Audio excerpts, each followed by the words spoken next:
Kalau orang puasa Ashura, dia akan mendapatkan hadis yang akan kita bacakan ini. Sunnah yang sangat ditekankan, ya, agar setiap muslim tidak menyia-nyiakannya. Saya tidak pernah melihat Nabi SAW secara khusus selalu mengingat-ingatkan buat dirinya dan mengingatkan orang lain lebih daripada puasa Ashura.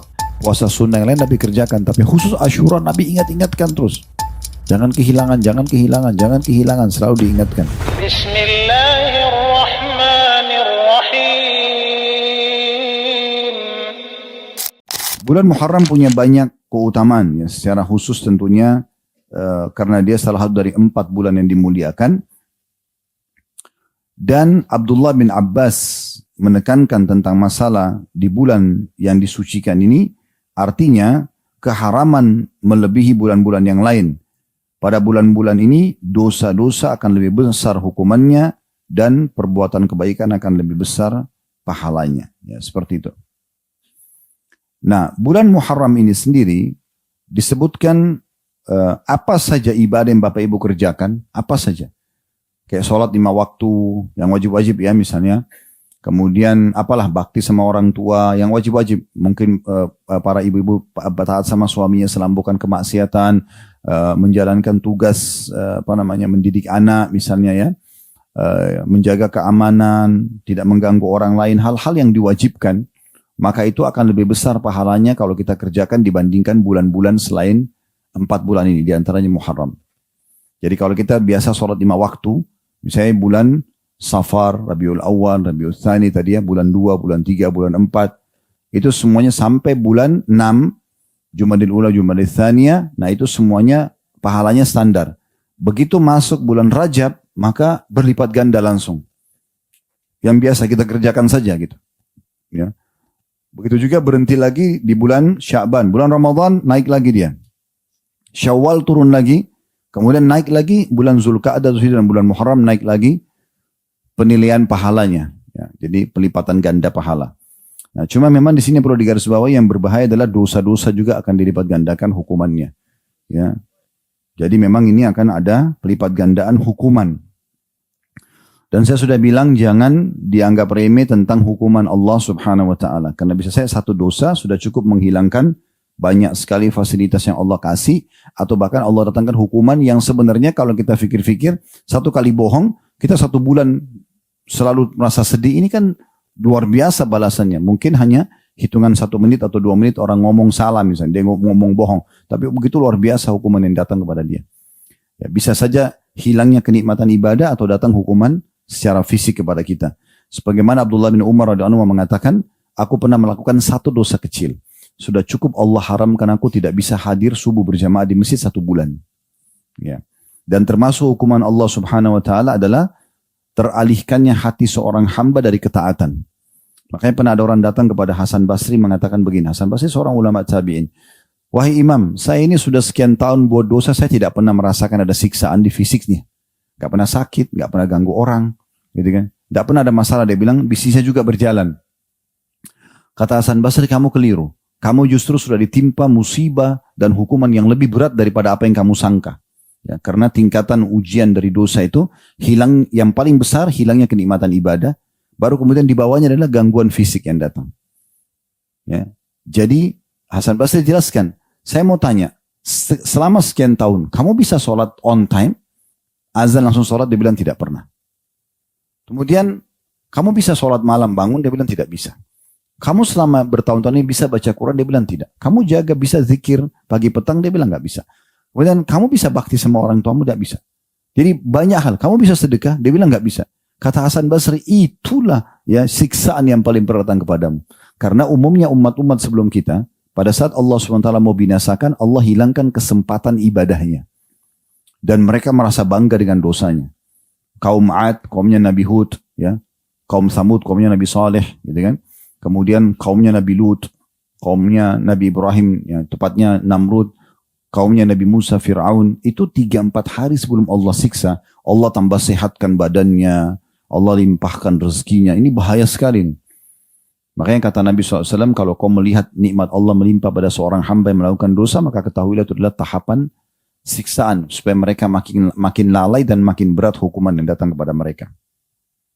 Baik, di bulan Muharram ini, selain kita disuruh tinggalkan dosa, juga kita dianjurkan untuk memperbanyak ibadah. Yang wajib kita kerjakan seperti biasa, tapi kita ada tambahan ibadah-ibadah yang lainnya. Ya, yang sifatnya sunnah lebih diperbanyak. Kayak sedekah, baca Quran, zikir, dan seterusnya. Cuman karena kita dibahas tentang bab kita puasa, maka yang dibahas adalah puasa di bulan Muharramnya.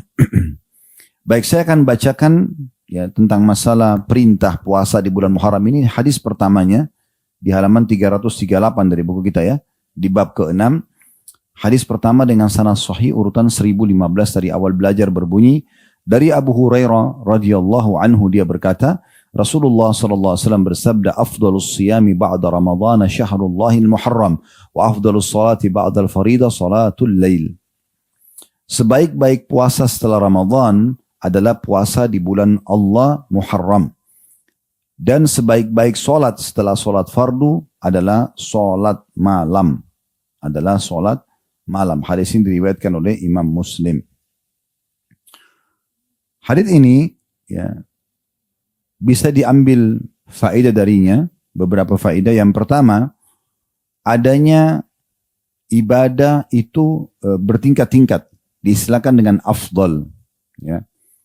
Nah, kalau Bapak Ibu dengar kata-kata afdal, misalnya dari dai, dari ulama kita, ini lebih afdal, ini lebih afdal. Nah, ini atau Bapak Ibu lagi bertanya kepada seorang alim, tanyakan mana yang lebih afdal. Maksudnya yang terbaik. Jadi tahapannya itu ada tingkatannya. Misalnya ibadah yang sama, saya sholat duha.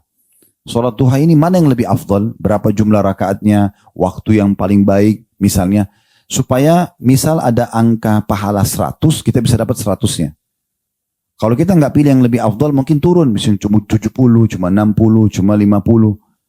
Kalau sekali, mungkin tidak terlalu besar selisih antara si A sama si B. Yang cari yang paling afdal dan yang cari yang biasa-biasa saja. Tapi kalau sudah akumulasi 10 tahun dia kerjakan sholat duha dengan pola yang sama, maka kita akan lihat beda sekali antara si A sama si B. Gitu kan? Oleh karena itu kita harus mencari yang afdal. Selalu tanya, mana yang lebih afdal? Maksudnya mana yang lebih baik? Baik dari sisi balasannya nanti, derajatnya di surga, balasan di dunia, dari sisi rizki yang akan dikasih, itu semua yang mana afdal. Nah, di sini Nabi SAW bilang, afdalus siyam, puasa yang paling afdal, maksudnya paling besar pahalanya, setelah bulan Muharram, bulan Ramadan, maaf. Nah, bulan Ramadan wajib ya, selain Ramadan tidak ada yang wajib. Maksudnya dari semua puasa sunnah yang paling afdal adalah berpuasa di bulan Muharram. Berpuasa di bulan Muharram. Artinya paling besar pahalanya. Kalau Bapak Ibu tanya puasa apa, nanti akan kita jelaskan. Karena ada puasa Tasu'a dan Ashura 9 dan 10 Muharram. Nanti ada di bab setelahnya, bab nomor 7 ya. Dan juga puasa-puasa sunnah yang lain kayak Senin, Kamis, ya, puasa Ayyamul Bid 3 hari setiap bulan. Ini semua kalau kita kerjakan dibandingkan bulan-bulan lain paling afdal, paling besar pahalanya dikerjakan di bulan Muharram. Makanya penting sekali untuk mengetahui ya kita berada di bulan berapa sekarang di bulan Hijriah. Kalau kita nggak tahu ini repot gitu kan. Kita akan kehilangan banyak sekali kesempatan pahala. Jadi ini yang pertama. Jadi kalau melakukan ibadah cari yang paling afdalnya. Dan selama bisa kerjakan. Salat malam yang biasa saja 2 rakaat salam selesai. Witir 1. Afdalnya gimana? Nabi SAW mayoritas kerjakan 8 rakaat salat malam, 3 rakaat witir. Itu afdalnya. Kalau si A sama si B, si A mengerjakan 11 rakaat sesuai dengan yang paling afdal. Si B cuma ambil yang mudah buat dia. 2 rakaat saja setiap malam, udah 1 rakaat witir cukup misalnya. Mungkin saya bilang tadi, kalau 1 hari mungkin tidak terlalu kelihatan perbedaannya. Tapi kalau si A sama si B ini berjalan sudah 10 tahun, ini sholat malamnya selalu 11 rakaat, ini cuma 3 rakaat. Berbeda nggak kira-kira? Beda dan nampak sekali. Nah itu yang dimaksud dengan potongan awal ini. Afdal artinya kejar. Jangan sia-siakan. Supaya kita tidak malas teman-teman sekalian, saya ingin berbagi sebuah tips. Pahami ini. Kalau kesempatan ibadah itu tidak akan terulang. Tidak akan terulang. Contoh misal, tadi malam ada di antara kita yang tidak sempat sholat malam. Apakah dia berdosa? Enggak. Kan sunnah gitu kan. Maksudnya dia dikerjakan dapat pahala, tidak dikerjakan tidak berdosa. Tetapi kalau misalnya dia hadir di majelis ilmu seperti ini, lalu dia dengarkan tentang masalah keutamaan sholat malam misalnya. Terus dia termotivasi mau mengerjakan. Kira-kira dia bisa enggak kembalikan waktu dia untuk sholat malam tadi malam. Gak bisa. Misal contoh, ini contoh saja. Tadi malam misal tanggal 7. Misal contoh saja. Ini tanggal bukan tanggal hari ini ya. Kalau misalnya tadi malam tuh tanggal 7, misalnya jam mulai malam, awal malam atau pertengahan malam sudah, atau sepertiga malam lah. Sepertiga malam misalnya masuk jam 12 sampai jam azan subuh jam 4 misalnya. Maka ini yang paling afdal. Ini waktu tidak bisa dia kembali. Gak bisa dia kembali. Jadi akan dicatat selamanya di buku amal dia tidak sholat malam di waktu itu. Gak bisa diperbaikin sama dia. Jadi kalau ada teman dia atau kerabat dia yang sholat tadi malam, tahajud, maka dengan dia beda derajatnya.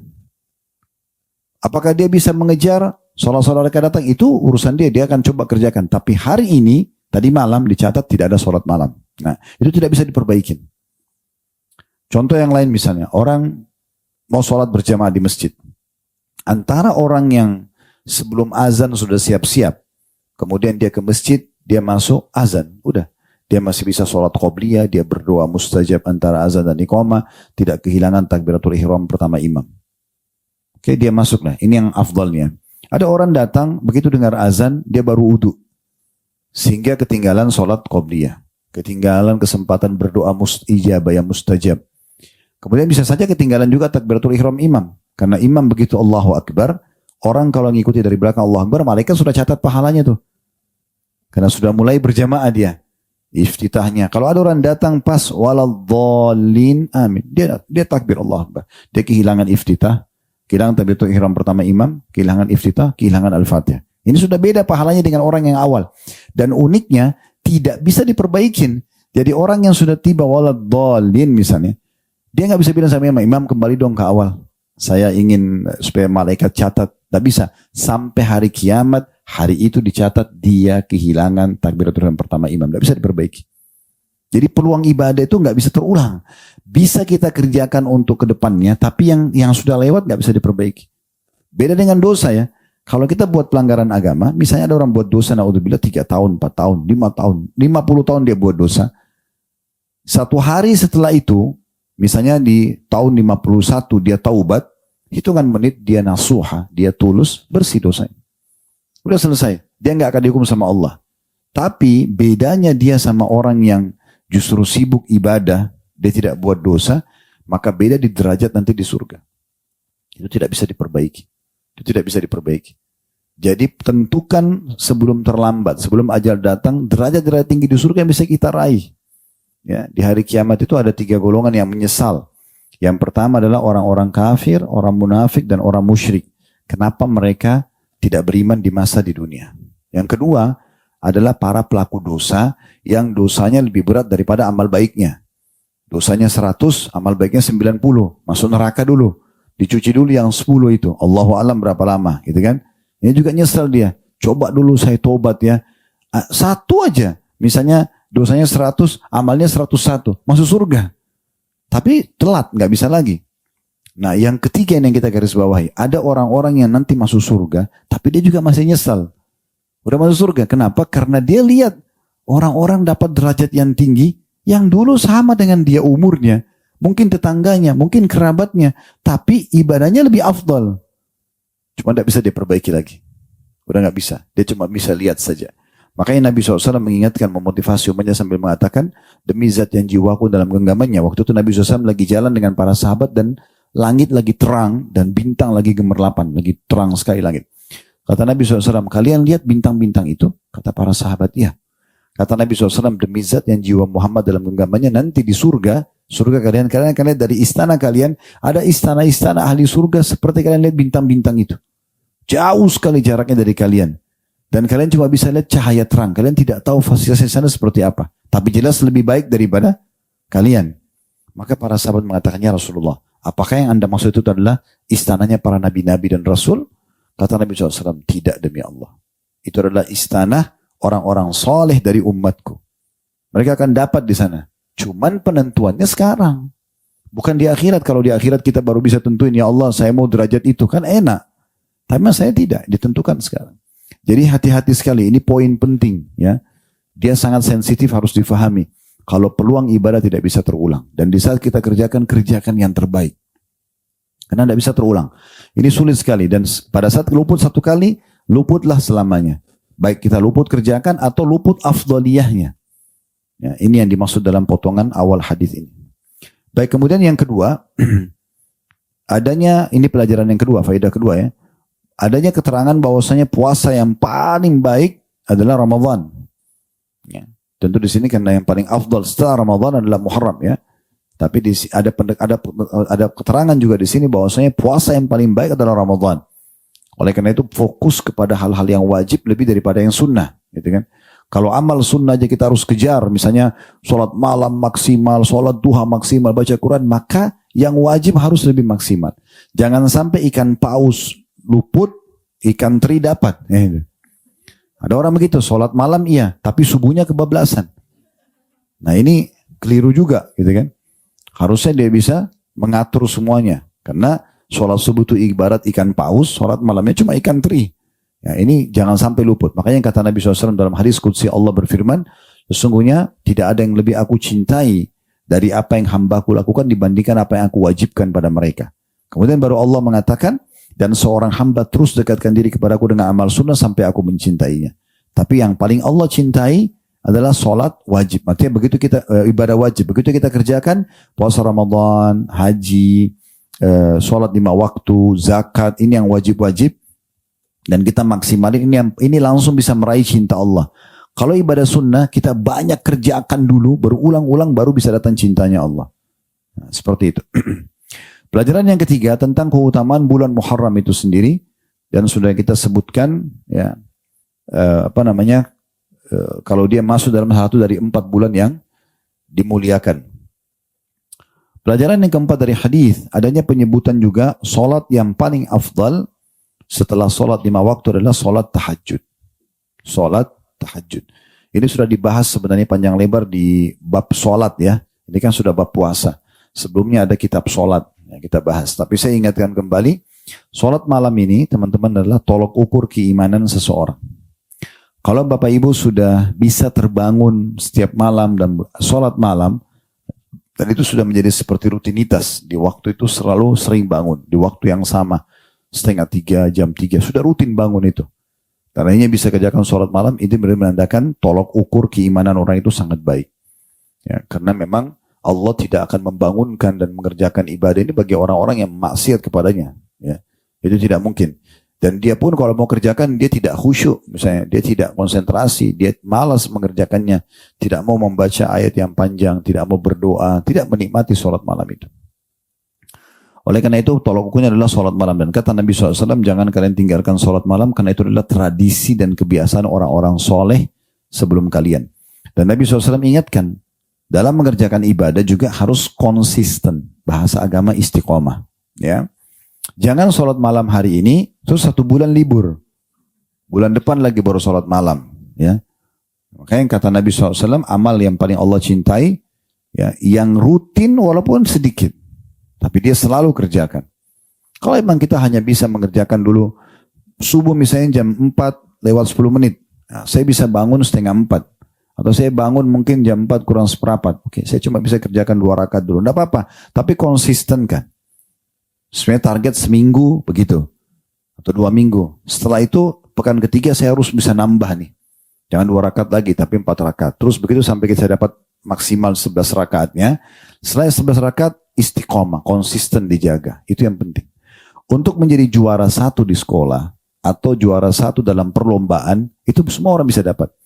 Tapi mempertahankan juara 1 atau ranking 1 itu butuh perjuangan. Itu namanya istiqomah. Ini yang dimaksud dengan sholat malam itu adalah sholat yang paling afdal. Ya. Dan itu sudah menjadi kebiasaan orang-orang soleh sebelum kita. Mereka selalu menjaga sholat malamnya. Dan Aisyah mengatakan radhiyallahu anha dalam sebuah riwayat yang sahih, jangan kalian tinggalkan sholat malam karena baginda Nabi SAW selalu mengerjakannya setiap malam. Dan kalau beliau betul-betul dalam kondisi letih, ya, atau memiliki, ya, kelemahan di fisik, misalnya lagi malas misalnya, maka Nabi SAW tetap kerjakan walaupun dalam kondisi duduk. Walaupun dalam kondisi duduk, tetap dikerjakan. Ya. Karena kan sholat sunnah itu, Bapak Ibu boleh kerjakan berdiri, boleh duduk. Ya. Walaupun tidak ada uzurnya ya. Kalau sholat wajib kan duhur misalnya, kita wajib berdiri kan? Karena Allah mengatakan wa aqimus sholat, dirikan sholat, kerjakan dalam berdiri. Kapan orang boleh duduk? Kalau dia tidak mampu berdiri, kakinya sakit, ya, apa sekarang boleh duduk. Kalau nggak bisa duduk, baru dia boleh berbaring. Kalau baring pun tidak bisa bergerak tubuhnya, maka dengan isyarat mata atau semampunya, gitu kan? Tapi kalau sholat sunnah boleh, walaupun kita sehat, boleh berdiri, boleh duduk. Cuma bedanya kalau orang sholat duduk, pahalanya setengah orang berdiri. Ya, tapi boleh saja. Sholat sunnah gitu kan. Oleh karena itu biar lagi di pesawat, safar, tetap sholat malam. Gitu kan. Lagi di mobil, lagi di kereta.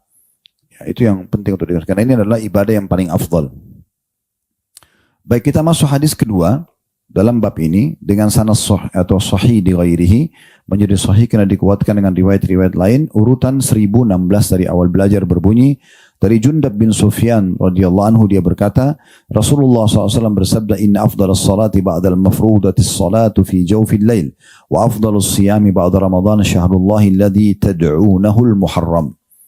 Sesungguhnya sebaik-baik salat setelah salat fardu adalah salat di tengah malam. Dan sebaik-baik puasa setelah Ramadan adalah puasa di bulan Allah yang kalian namakan Muharram. Hadis ini diriwayatkan oleh An-Nasai juga At-Tabarani dengan sanad yang baik atau sanad yang sahih. Riwayat ini mirip dengan tadi ya, cuma dia berbalik saja. Kalau riwayat nomor 1, puasa dulu yang disebutkan, ya bahwasanya puasa yang paling afdal setelah Ramadan adalah puasa bulan Muharram, baru kemudian sholat. Ya. Artinya sholat yang paling afdal setelah sholat wajib 5 waktu adalah sholat malam. Kalau riwayat yang kedua dibalik saja. Disebutkan sholat dulu. Sholat yang paling afdal setelah sholat wajib adalah sholat malam. Dan kemudian yang kedua baru disebutkan yang paling afdal setelah puasa Ramadan adalah puasa yang kalian namakan bulan Muharram. Jadi mirip kurang lebih penjelasannya dengan hadis sebelumnya. Kita langsung masuk ke bab nomor 7. Tentang jenis puasa yang dianjurkan di bulan Muharram, yang dikenal dengan puasa Ashura. Diambil dari kata-kata Asyarah, yang berarti 10, tanggal 10 Muharram. Ya, tanggal 10 Muharram. Nah, puasa ini landasan hukumnya adalah hadis Bukhari. Pernah Nabi SAW menemukan informasi kalau masyarakat Madinah dari kalangan Yahudi, waktu itu ada orang Yahudi tinggal di Madinah, mereka puasa di 10 Muharram. Lalu beliau suruh para sahabat nanya, kenapa mereka puasa? Maka orang-orang Yahudi mengatakan, ini adalah hari baik di mana Allah menyelamatkan Musa dan Bani Israel dari kejaran musuh mereka, maksudnya Fir'aun. Sehingga Musa pun berpuasa pada hari ini. Jadi Nabi Musa puasa di tanggal 10 Muharram. Kata Nabi SAW, aku lebih berhak meneladani Musa daripada kalian wahai kaum Yahudi. Maka Nabi SAW pun berpuasa hari itu dan memerintahkan semua muslimin untuk berpuasa. Ya. Jadi hadits ini landasannya kenapa ada puasa Ashura, ya.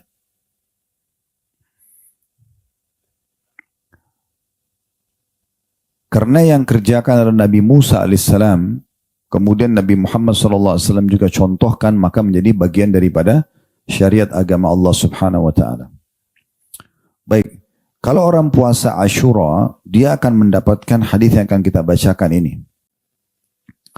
Hadis yang pertama di halaman 339, ini semua sebuah hadis ya di sini seingat saya ini. Oh ya, ada 5 buah hadis penyebutan tentang masalah puasa bulan Ashura atau hari Ashura ini, maaf. Hadis pertama ada 2 buah riwayat. Ya. Riwayat yang pertamanya dengan sanad sahih urutan 1017 dari awal belajar berbunyi dari Abu Qatadah radhiyallahu anhu, anna Rasulullah sallallahu alaihi wasallam su'ila an siyami yaumi Ashura faqala yukaffiru sanatal madhiyah. Bahwasanya Rasulullah SAW ditanya tentang puasa hari Ashura, maka beliau menjawab, ia melebur dosa-dosa tahun yang lalu. Tahun yang lalu, maksudnya 365 hari yang lalu dibersihkan dengan 1 hari puasa. Diriwayatkan oleh Imam Muslim dan lain-lain, dan juga dalam riwayat Ibnu Majah bunyi lafadznya. Ini masih di hadis nomor urutan 1 ya. Kata Nabi SAW, siyamu yaumi Ashura inni ahtasibu ala Allahi an yukaffira as-sanata allati qablahu.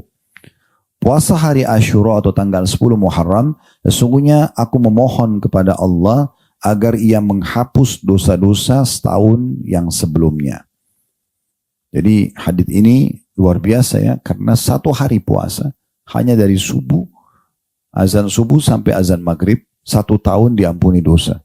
Ini menandakan rahmat Allah luas sekali. Ya. Jadi Allah subhanahu wa ta'ala dengan sedikit amal saja, Allah sudah menghapus dosa sekian banyak. Ya. Padahal sebenarnya kalau di kehidupan manusia ini satu pelanggaran saja mungkin orang sudah susah memaafkan. Tapi Allah subhanahu wa ta'ala menyiapkan selain orang itu memohon ampun istighfar kepada Allah, dengan amal soleh dia saja bisa membersihkan dosa-dosanya. Ya. Jadi dari hadis ini kita ambil pelajaran teman-teman sekalian. Yang pertama, adanya perintah untuk berpuasa hari Ashura. Namun karena tidak diikuti dengan ancaman bagi yang meninggalkan, maka hukumnya jadi hukum sunnah. Ya. Dari mana kita bisa bedain ini perintah wajib, ini perintah sunnah? Kalau yang wajib, itu kalau ditinggalkan ada ancamannya. Kayak sholat 5 waktu misalnya. Hadisnya kan jelas. Kata Nabi SAW, pembeda dasar antara kami dengan orang-orang kafir adalah sholat, siapa yang meninggalkan dia telah kufur. Maka ada ancaman kekafiran. Kalau orang sengaja tinggalin sholat dengan membangkang, maka itu ada ancaman. Makanya sholatnya jadi wajib. Puasa Ramadan juga begitu, haji juga begitu. Semua itu ada ancaman-ancamannya. Ya. Tapi kalau perintah dan tidak diikuti dengan ancaman bagi yang meninggalkan, maka hukumnya sunnah. Nah mirip dengan puasa Ashura ini. Karena disebutkan, Nabi cuma bilang, puasa hari Ashura, ya, itu bisa membersihkan dosa setahun yang lalu. Tapi nggak ada penyebutan, dan yang tidak mengerjakan akan dihukum misalnya, tidak ada. Maka dia hukumnya jadi sunnah. Kemudian yang kedua tentang keutamaan puasa hari Ashura, sehari itu bisa membersihkan dosa-dosa setahun yang lalu. Jadi ini bukan, ini kalau kita mau bicara tentang masalah adilnya, harusnya puasa sehari membersihkan dosa 1 hari juga. Tapi tidak seperti begitu hukum di sisi Allah SWT. 1 hari puasa bisa membersihkan 1 tahun dosa. Ini bahkan lebih sedikit kalau mau dibandingkan dengan puasa Arafah ya. Kita sudah jelaskan pada bab yang lalu itu. Tentang puasa hari Arafah tanggal 9 Zulhijjah. Ya. Ini bisa membersihkan dosa setahun yang lalu dan setahun akan datang. Hanya dengan sehari puasa. Baik, hadis kedua dalam bab ini dengan sanad sahih urutan 1018 dari awal belajar berbunyi dari Ibnu Abbas radhiyallahu anhu anna Rasulullah sallallahu alaihi wasallam shama yauma Asyura wa amara bisiyami. Bahwasanya Rasulullah SAW berpuasa hari Asyura dan beliau memerintahkan agar muslimin berpuasa padanya. Hadis riwayat Bukhari dan Muslim. Sama ya, jadi karena tidak ada ancaman berarti menandakan dia hukumnya sunnah. Tapi ada penekanan Nabi SAW menyuruh untuk puasa Ashura. Dan kalau ada penekanan begini, puasalah, kerjakanlah, ya, rutinkanlah, itu berarti menandakan dia sifatnya atau hukumnya sunnah mu'akkadah. Sunnah yang sangat ditekankan. Ya, agar setiap muslim tidak menyia-nyiakannya. Hadis ketiga, yang dalam bab ini dengan sanad sahih urutan 1019 dari awal belajar. Dan darinya juga maksudnya dari Ibnu Abbas radhiyallahu anhu, sahabat yang sama, bahwa dia ditanya tentang puasa Ashura, maka dia menjawab, ma'alimtu anna Rasulullah sallallahu alaihi wasallam shama yawman yatlubu fadlahu 'ala al-ayyam wala syahran illa hadha asy-syahr ya'ni Ramadan. Aku tidak mengetahui bahwa Rasulullah SAW berpuasa suatu hari di mana beliau mencari keutamanya atas hari-hari yang lain, dan tidak pula 1 bulan yang lebih utama dari bulan-bulan ini lain kecuali bulan Ramadan, diriwayatkan oleh Imam Muslim. Coba perhatikan hadis ini ya supaya enggak salah faham. Di situ dikatakan dan darinya, maksudnya dari Abdullah bin Abbas, bahwa dia ditanya tentang puasa Ashura. Jadi hadis ini muncul pertanyaan seseorang kepada sahabat Nabi Abdullah bin Abbas tentang puasa hari Ashura, apa sih kelebihannya? Nah begitu. Maka beliau menjawab, aku tidak mengetahui bahwa Rasulullah SAW berpuasa suatu hari di mana beliau mencari keutamanya atas hari-hari yang lain. Ya, maksudnya saya tidak pernah lihat Nabi mengejar secara khusus, mengingat buat diri beliau dan mengingatkan untuk orang lain agar menjaga ya dibandingkan semua jenis puasa. Kalau dibandingkan dengan puasa yang lain, dibandingkan dengan puasa hari Ashura. Maksudnya saya tidak pernah melihat Nabi SAW secara khusus selalu mengingat-ingatkan buat dirinya dan mengingatkan orang lain lebih daripada puasa Ashura. Puasa yang lain ya beliau Senin Kamis puasa, Ayam Maulid puasa. Tapi puasa Ashura ini beliau ingatkan terus. Ya. Begitu juga dengan bulan Ramadan. Kata beliau, tidak ada yang lebih utama secara satu bulan puasa dibandingkan dengan puasa Ramadan. Ya, hadis ini riwayat Muslim dan sebagian juga menyebutkan diriwayatkan oleh Imam Bukhari. Kemudian hadis nomor 4 dalam bab ini dengan sanad hasan di ghairihi menjadi hasan karena dikuatkan dengan riwayat-riwayat lain urutan 1020 dari awal belajar berbunyi dan juga darinya maksudnya dari sahabat yang sama Abdullah bin Abbas radhiyallahu anhu anna Nabiy sallallahu alaihi wasallam lam yakun yatawakha fadla yaumin ala yaumin ba'da Ramadan illa Ashura. Bahwa Nabi SAW tidak mencari keutamaan suatu hari atas hari yang lainnya setelah Ramadan kecuali Ashura. Hadis ini riwayat Tabarani dalam Mu'jamul Awsat dan sanadnya dengan diperkuat oleh yang sebelumnya adalah hasan. Maksudnya puasa sunnah yang lain Nabi kerjakan, tapi khusus Ashura Nabi ingat-ingatkan terus. Jangan kehilangan, jangan kehilangan, jangan kehilangan, selalu diingatkan. Ya. Nah, ini pernyataan Abdullah ibn Abbas radhiyallahu anhu. Riwayat yang terakhir dalam bab ini dengan riwayat nomor 5 dengan sanad sahih di ghairihi menjadi sahih karena dikuatkan dengan riwayat-riwayat lain urutan 1021 dari awal belajar. Ini berarti menandakan kita sudah pelajari secara urutan 1021 hadis. Ya, harusnya sudah menjadi guru semua ini. Itu secara urutan ya. Tapi seringkali dalam satu nomor urut ada beberapa riwayat. Contohnya misalnya dalam bab ini tadi, riwayat nomor 1, ya urutan nomor 1 ada 2 riwayat. Gitu kan? Jadi mungkin kita sudah pelajari bisa mendekati 1500-1600 hadis. Belum yang dijelaskan secara syarah atau penjelasan gitu. Jadi minta supaya Allah jadikan ilmu bermanfaat itu dan mudah diamalkan ya. Hadis nomor 5 dari Abu Sa'id al-Khudri radhiyallahu anhu dia berkata Rasulullah SAW bersabda, "Man shama yauma Arafah ghufira lahu sanatan amamah wa sanatan khalfah wa man shama Asyura ghufira lahu sanah." Barang siapa yang berpuasa pada hari Arafah, maka diampuni untuknya dosa-dosa 1 tahun di depannya dan 1 tahun di belakang. Ini yang pernah kita jelaskan di bab sebelumnya tentang keutamaan puasa Arafah ya. 1 tahun yang lalu, 1 tahun akan datang diampuni. Lalu kata Nabi SAW, dan puasa hari Ashura, atau barang siapa yang puasa pada hari Ashura 10 Muharram, maka diampuni 1 tahun. Hadis riwayat At-Tabarani dengan sanad hasan. Lalu dikatakan, dan ia juga akan hadir di bab nomor 5, di hadis nomor 4. Atau sudah lewat ya, di bab nomor 5, hadis nomor 4. Baik, di sini perlu saya tambahkan, ada riwayat juga, yang menyebutkan tentang masalah pentingnya orang menjaga puasa 9-nya. Ya, puasa hari 9 dikenal dengan Tasu'a. Ya, dari kata-kata Tis'a. Abdullah bin Abbas radhiyallahu anhu meriwayatkan ketika Rasulullah SAW berpuasa pada hari Ashura dan memerintahkan untuk memuasainya, maka para sahabat berkata, "Wahai Rasulullah, sungguhnya hari ini adalah hari yang diagungkan oleh kaum Yahudi dan kaum Nasrani." Maka Rasulullah SAW berkata, jika tiba tahun depan, ya, maka insya Allah kita akan berpuasa juga Tasu'a atau hari ke-9. Abdullah melanjutkan mengatakan, belum tiba tahun berikutnya, Rasulullah SAW sudah wafat. Hadis ini riwayat oleh Imam Muslim. Ya. Jadi waktu pertama Nabi SAW mensyariatkan puasa Ashura, itu adalah di tahun terakhir beliau sebelum wafat.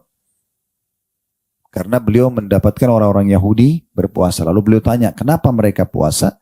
Jawabannya karena mereka mengikuti Musa. Musa alaihissalam berpuasa 10 Muharram karena diselamatkan dari kejaran Fir'aun. Maka Nabi SAW mengatakan, aku dan umatku lebih pantas menghormati Nabi Musa. Maka beliau pun memerintahkan untuk berpuasa gitu kan. Nah tapi dalam riwayat yang baru saya sebutkan tadi, dan itu riwayat Imam Muslim, waktu Nabi SAW suruh puasa Ashura, maka beberapa sahabat mengatakan, ya Rasulullah, tapi sayangnya 10 Muharram ini memang diagungkan sekali oleh Yahudi dan Nasrani. Sampai orang Yahudi pun di Israel sekarang masih ada yang puasa 10 Muharram itu. Maka kata Nabi SAW, kalau begitu, mulai tahun depan, kita akan ikutkan 9 dan 10. Supaya tidak sama dengan orang-orang Yahudi. Gitu kan. Nah kata Abdullah bin Abbas, dan pada tahun berikutnya, Nabi SAW sudah meninggal. Maksudnya Nabi belum sempat puasa 9 dan 10, tapi beliau memerintahkannya. Tujuannya kata ulama adalah agar membedakan diri kita dengan orang-orang Yahudi. Asy-Syafi'i dan para sahabatnya, atau Imam Syafi'i, Imam Ahmad, ya, dan Imam Ishaq mengatakan disukai atau diperintahkan puasa hari ke-9 dan ke-10 sekaligus. Karena Nabi SAW berpuasa hari 10 dan bertekad kalau masih hidup tahun depan akan menambah dengan 9.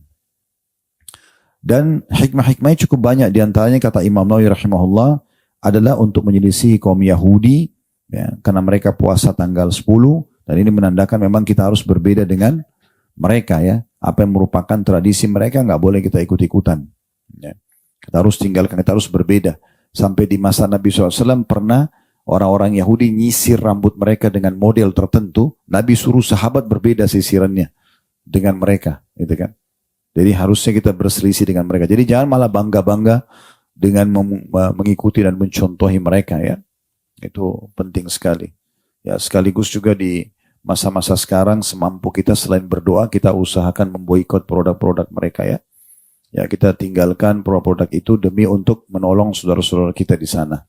Jadi bukan mengharamkan, ya. Jangan difahami, oh boikot berarti kenapa diharamkan apa yang Allah halalkan. Tidak, sama sekali. Selama mereka orang-orang non-muslim itu memproduksi produk yang halal, yang dalam agama kita halal, dan mereka tidak gunakan untuk memerangi umat Islam, tidak masalah. Tapi kalau mereka gunakan untuk memerangi umat Islam, itu berarti tidak boleh. Ya, walaupun kita suka dengan produk itu, ya kita tinggalkan. Dan insya Allah kita cari yang lain. Walaupun kita harus membeli dari orang non-muslim yang lain, ya, yang memang tidak memerangi Islam, kalau umat Islam belum memiliki produk itu. Kemudian, ya saya tidak sebut itemnya, Bu. Ya. Jadi item itu kita tinggal lihat di medsos cukup banyak sekarang, ya. Jadi tinggal dilihat. Saya tidak perlu menyebutkan itemnya karena itu butuh punya kesadaran sendiri. Kalau kita mau sebutin ada ratusan item, gitu kan. Ya. Kemudian juga di antara hikmah kata Imam Nawawi rahimahullah untuk memperbanyak ibadah di bulan Muharram, karena tadi dia puasa yang paling afdal. Kalau Nabi cuma suruh tanggal 10, berarti tanggal 10 saja. Tapi karena Nabi buka pintu tanggal 9, berarti kita bisa memperbanyak di bulan Muharram yang tadinya memang lebih afdal orang puasa di saat itu. Itu di antara hikmah. Kemudian yang ketiga kata beliau, kehati-hatian. Karena di sebagian wilayah kan ada perbedaan tanggal hijriah. Kayak kita biasa, ya, Saudi lebaran lebih dulu, kita telat, kan itu gitu. Jadi kalau ada 9, 10, ternyata kita puasa tanggal 9-nya itu sudah masuk 10, sudah dapat, ya, gitu.